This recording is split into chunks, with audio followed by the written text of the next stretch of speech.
Ya, bismillahirrahmanirrahim. Assalamualaikum warahmatullahi wabarakatuh.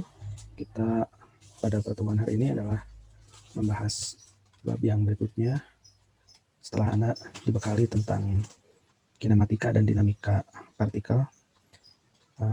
Pada bahasan berikutnya ini membahas tentang osilasi. Pada dasarnya sering biasa digunakan istilah getaran dan gelombang, tapi saya menggunakan istilah osilasi agar lebih terfokus pada fenomena osilasi yang terjadi, bukan pada getaran yang mungkin tidak bisa jadi tidak berlaku getaran yang sembarang gitu ya. Oke.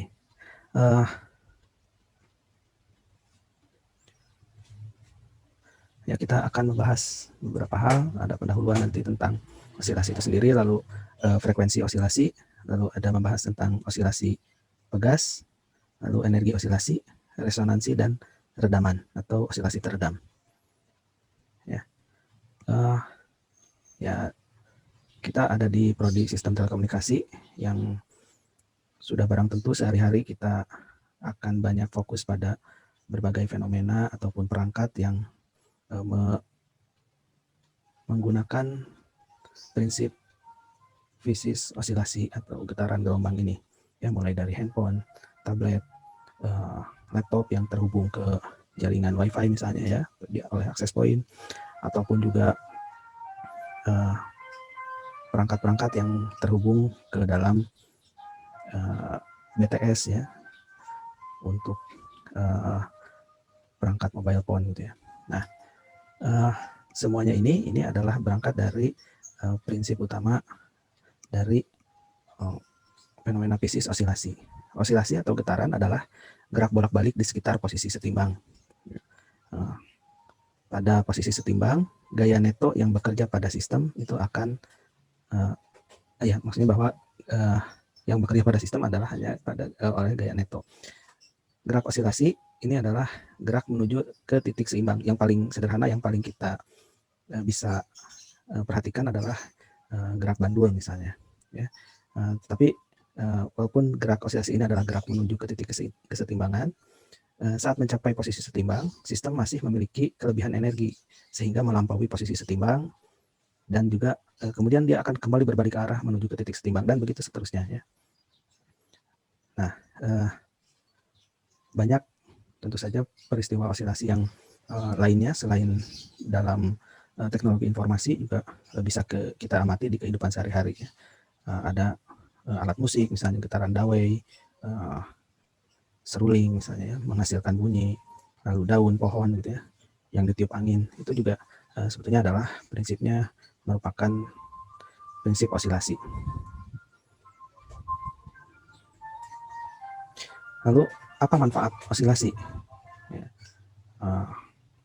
manfaat yang terkini yang kita rasakan tentu saja pada teknologi komunikasi dan informasi ya. Jadi peristiwa osilasi dalam teknologi pemrosesan dan pengiriman data itu sangat diperlukan untuk kita pelajari gitu ya. Terutama dalam posisi kita sebagai teknisi bidang teknologi informasi dan komunikasi ini.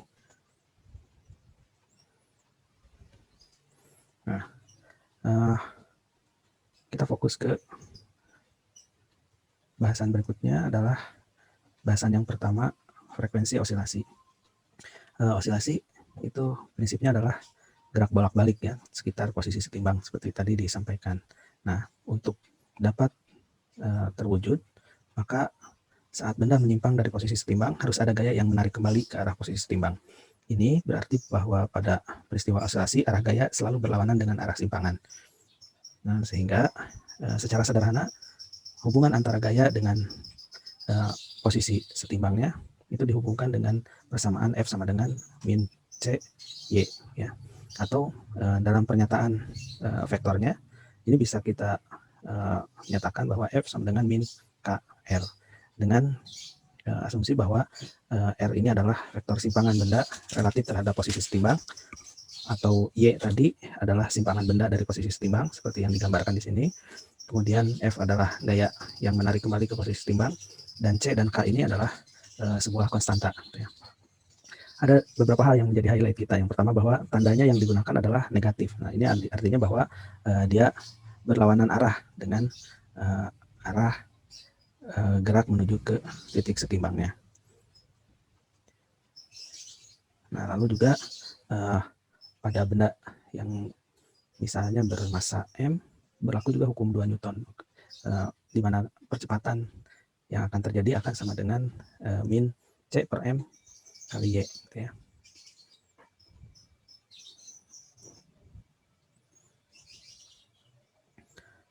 Dalam ruang 3 dimensi, ini juga bisa juga dinyatakan bahwa A akan sama dengan min C per M R, ya, dengan R adalah resultan pada simpangan pada arah 3 dimensi X, Y, dan Z itu ya. Sebagaimana sudah kita pelajari di koordinat kartesian di pembahasan tentang vektor. Oke. Frekuensi jika waktu bagi benda melakukan satu oscilasi penuh adalah T, ya, atau perioda biasanya ya disebutnya, maka jumlah osilasi per detik yang terjadi akan memenuhi hubungan F sama dengan 1 per T. Ya.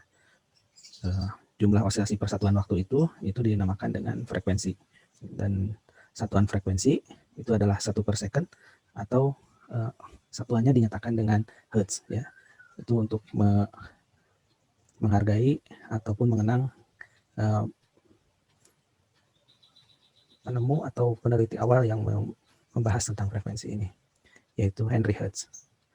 Oke, untuk frekuensi yang besar, satuan frekuensi biasa ditentukan dengan menggunakan satuan baku. Misalnya untuk 1000, artinya dia adalah kilohertz, ya, bisa dinyatakan dengan kilohertz, atau 1 juta dinyatakan sebagai megahertz, atau 1 miliar itu dinyatakan dengan gigahertz, yaitu 10 pangkat 9 hertz.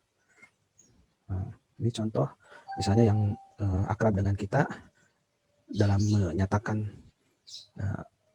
dengan notasi frekuensi ini, misalnya pada suatu radio FM, ya. FM sendiri adalah kependekan dari frekuensi modulation, ya. Misalnya sebuah radio FM bekerja dengan frekuensi 100 MHz. Berapa periode osilasi muatan listrik di antena yang memancarkan gelombang radio tersebut? Nah, maka jawabannya adalah tadi F itu dinyatakan 100 MHz atau 100 juta Hz, maka periode osilasinya akan sama dengan memenuhi T sama dengan 1 per F, yaitu 1 per 100 juta atau 10 pangkat min 8. 10 pangkat min 8 second, ya, karena periode dinyatakan dalam second, sedangkan tadi frekuensi adalah 1 per second atau hertz tadi. Oke. Hubungkan antara frekuensi osilasi dengan sifat-sifat benda yang beroscilasi itu biasanya dinyatakan dengan persamaan Y sama dengan A cos omega T plus P0, ya. Dengan A dan omega dan P0 ini adalah konstanta sebetulnya. A itu merujuk sebagai sebuah amplitudo, yaitu simpangan maksimum yang di mana benda itu bisa berosilasi. Lalu omega itu adalah frekuensi sudut, ya. Dan di sini adalah P0 adalah fase awal. Fase di sini maksudnya adalah dia menunjukkan faktor yang berada dalam tanda sinus atau kosinus persamaan tersebut, ya, yaitu omega T plus P0 tadi, ya. Fase awal akan terjadi pada saat T sama dengan 0. Karena ini adalah sudut, maka satuannya juga adalah radian, ya.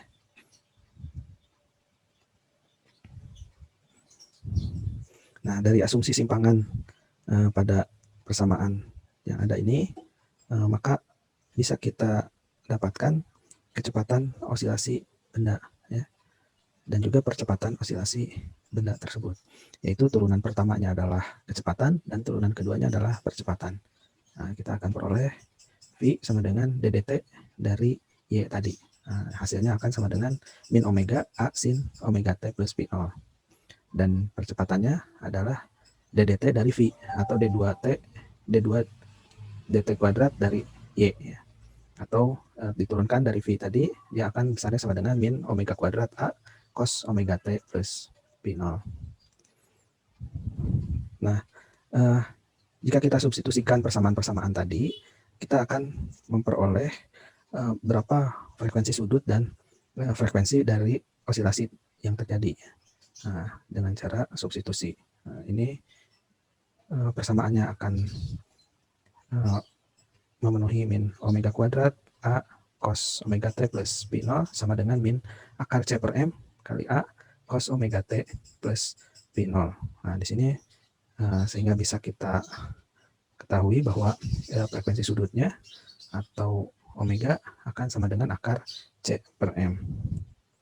Lalu frekuensinya bisa kita peroleh dengan hubungan bahwa omega adalah sama dengan 2pi per T atau 2pi F, sehingga frekuensi diperoleh adalah F sama dengan 1 per 2pi akar C per M.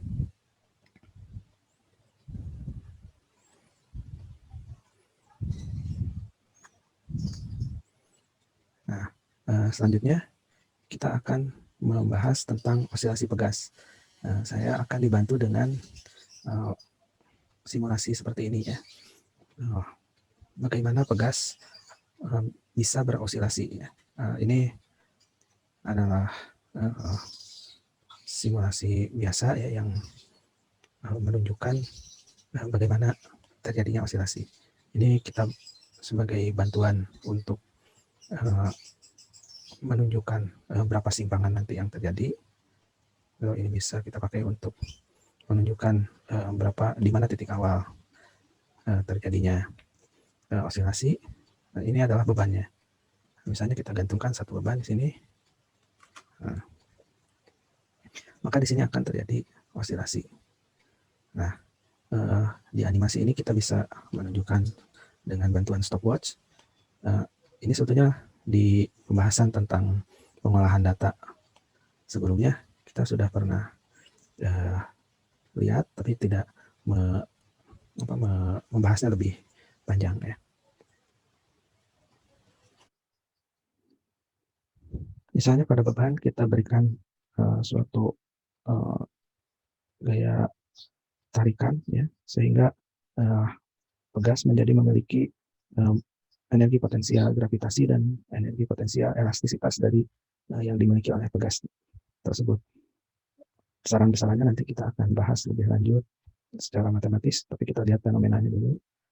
Misalnya kita beri simpangan di sini sebesar kira-kira 15 cm, lalu kita lepaskan, maka akan terjadi osilasi. Simpangan tadi yang diberikan 15 cm tadi itu menunjukkan besarnya amplitudo, dan kita bisa mengukur sebetulnya di pembahasan tentang pengolahan data dulu kita membahas dengan osilasi ini dan mengamatinya dengan selama 10 getaran misalnya. Kita lihat ya. 1, 2, 3, 4, 5, 6, 7, 8, 9, 10. Teramati di sini selama 10 getaran terjadi selama 13,1 detik ya. Artinya setiap satu getaran dalam osilasi harmonis yang terjadi akan terjadi selama 1,3 detik. Pun demikian, kalau kita ubah bebannya dengan beban yang lebih besar, misalnya yang 250 gram, maka kita akan peroleh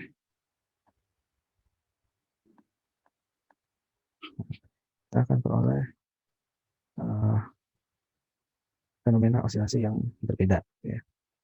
Kita lihat di sini kita berikan simpangan yang sama, misalnya tadi 15 cm.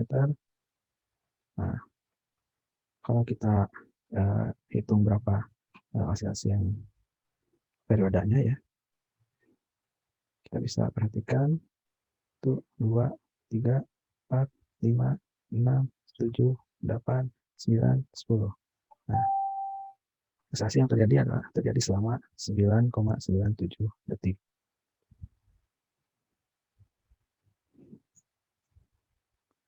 Lalu kita gunakan massa yang lain, misalnya yang 50 gram.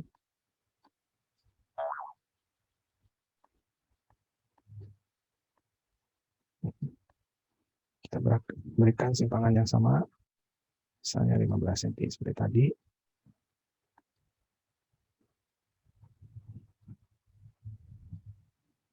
Maka terlihat di sini berapa 1, 2, 3, 4, 5, 6, 7, 8, 9, 10. Nah, frekuensinya jauh lebih lebih cepat ya, atau periodenya lebih kecil malah.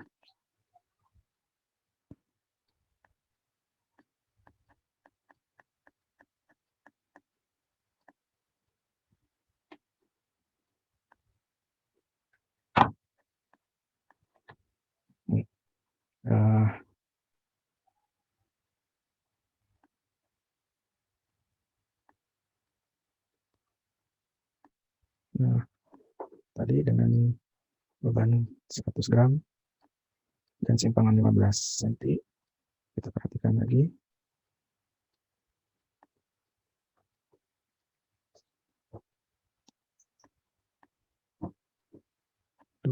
Dua, tiga, ya, kurang, kita ulangi ya. 2, 3, 4, 5, 6, 7, 8, 9, 10. Nah,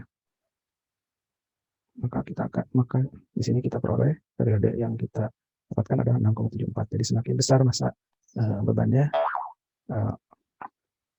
memberikan periode yang lebih besar ya, atau frekuensinya lebih kecil. Frekuensi lebih kecil tadi bisa kita perhatikan dengan getaran pegas yang lebih lambat gitu ya.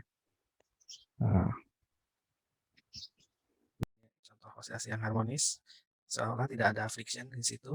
Nah, ketika frictionnya dinaikkan, maka dia akan seolah-olah teredam.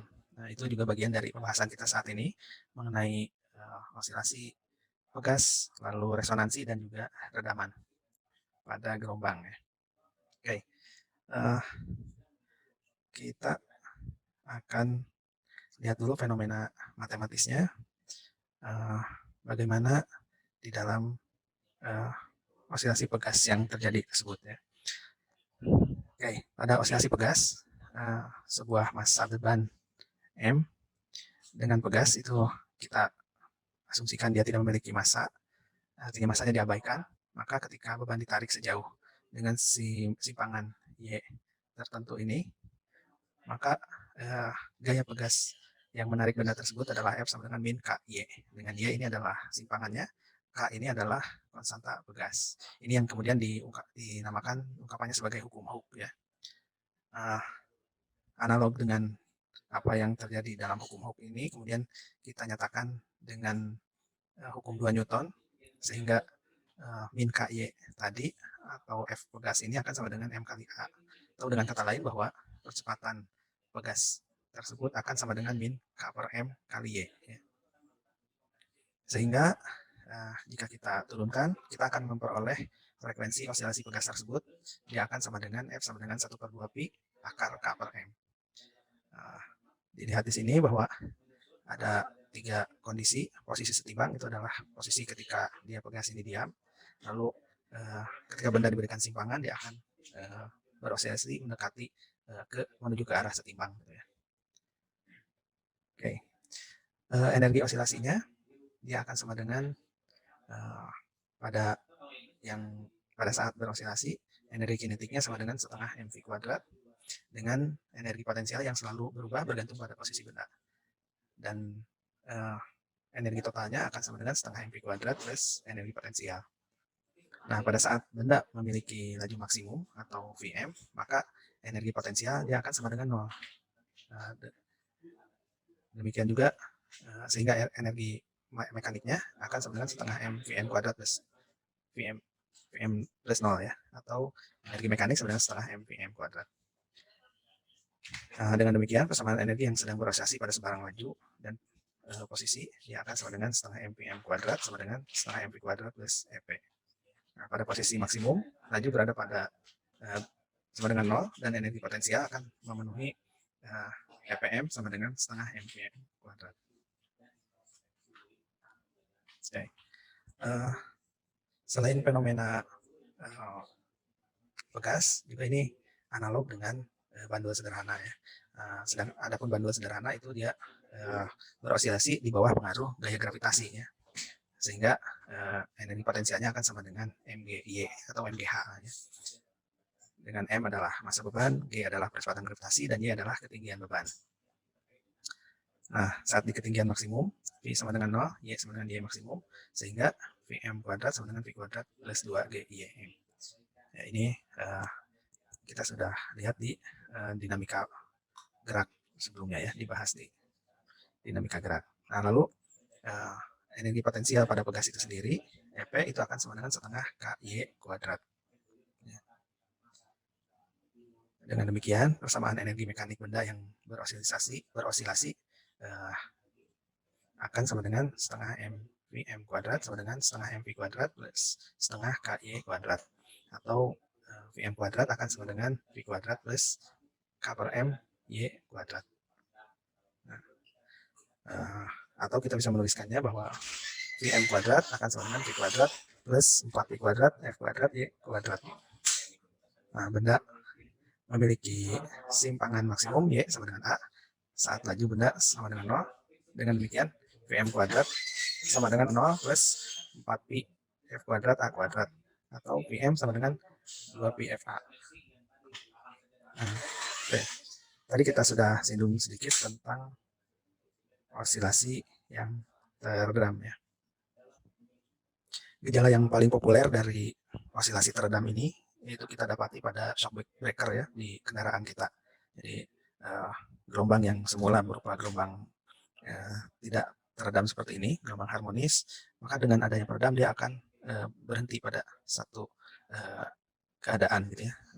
Karena tidak mungkin misalnya shock breaker kita merupakan getaran harmonis seperti ini, maka kita akan terus merasa terguncang gitu ya. Sedangkan tujuan dari shock breaker ini adalah untuk meredam guncangan.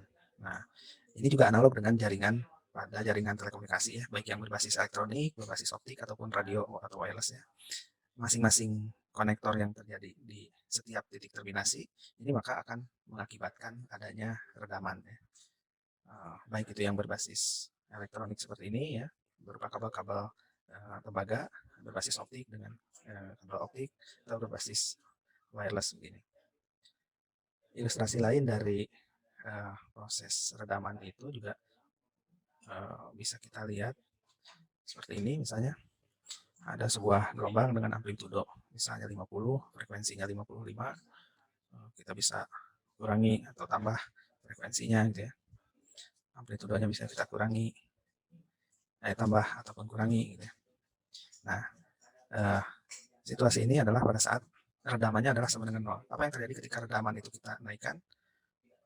Maka gelombang yang terjadi osilasinya akan mengalami redaman di titik yang diharapkan itu. Nah, itu kurang lebih apa yang terjadi pada gelombang yang teredam. Artinya energi dari gelombang itu dia akan berkurang ya. Nah, oke, saya lanjutkan. Fenomena fisis yang berikutnya dari osilasi ini adalah tentang resonansi ya. Resonansi pada dasarnya adalah pengertiannya adalah turut bergetarnya suatu benda akibat ada getaran yang lain. Nah, pada dasarnya resonansi ini berangkat dari adanya sifat gejala atau frekuensi alamiah pada suatu benda. Nah, ilustrasinya seperti yang ada di sini, di gambar yang ada di sebelah kanan ini adalah benda yang memiliki dua buah garpu tala yang sama. Artinya dia akan memiliki frekuensi alamiah yang sama. Lalu yang gambar yang ada di sebelah kiri adalah dua buah garpu tala yang berbeda. Maka frekuensi alamiah kedua garpu tala ini berbeda. Nah, ketika pada garpu tala yang memiliki frekuensi alamiah yang sama, maka getaran yang disebabkan oleh garpu tala di eh, benda yang digetarkan akan menyebabkan ikut bergetarnya garpu tala yang kedua. Sedangkan kondisi yang berbeda terjadi pada garpu tala yang tidak identik seperti ini. Ya. Nah, ketika eh, seberapa kuatnya pun benda atau garpu tala ini digetarkan, tidak akan menyebabkan getaran pada garpu tala yang eh, ada di sebelahnya. Nah, itu ilustrasinya dalam terutama dalam apa jaringan telekomunikasi berbasis radio ya. Maka sesungguhnya radio itu bisa kita terjadi komunikasi ketika frekuensinya sama sesuai antara yang mengirimkan atau transmitter dan receiver ya atau penerima. Oke, mungkin itu gejala-gejala fisiknya saya coba dekati di sini di mata kuliah fisika dasar ini untuk mengantarkan pada uh, mata kuliah berikut yang lebih implementatif ya kemudian di mata kuliah yang lainnya. Uh, saya mohon maaf apabila dalam proses perkuliahan ini yang kurang bisa mewakili keinginan dari semua mahasiswa. Mudah-mudahan kita bisa berproses dengan kondisi-kondisi yang ada sekarang ya. Terima kasih. Assalamualaikum warahmatullahi wabarakatuh.